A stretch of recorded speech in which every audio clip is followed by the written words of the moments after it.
चीज़ देख सकती है, मगर जब आँख के अंदर कुछ चला जाए तो उसे नहीं देख पाती। बिल्कुल इसी तरह इंसान दूसरों के ऐब तो देखता है, पर अपने ऐब उसे नजर नहीं आते।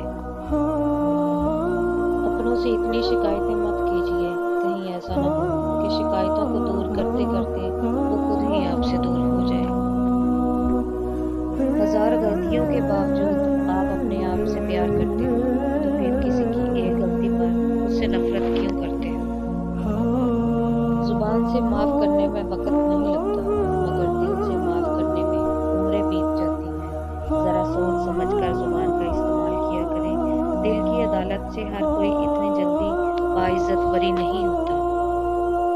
अगर आपका ज़मीर और नीयत साफ है तो इस बात से कोई फर्क नहीं पड़ता कि कोई आपको अच्छा कहे या बुरा।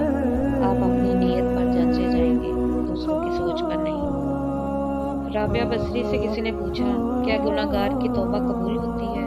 फरमाया, इंसान उस वक्त तक तौबा कर ही नहीं सकता जब तक अल्लाह ताला तौफीक न दे, और जब तौफीक मिल जाए तो फिर तो कबूलियत में कोई शक नहीं रहता।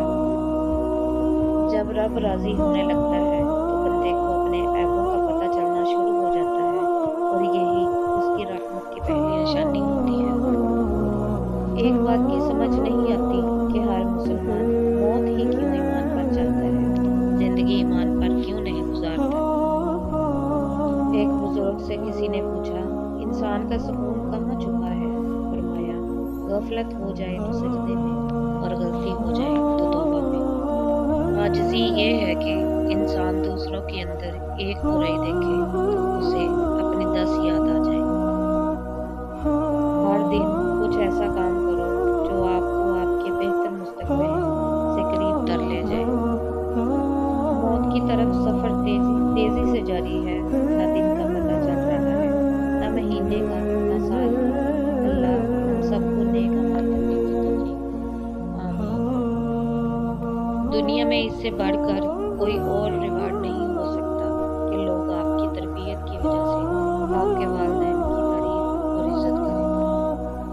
जब से लोग बुजुर्गों की इज्जत कम करने लगे हैं, तब से लोग अपने दामन में दुआएं कम और दवाएं ज्यादा भरने लगे हैं।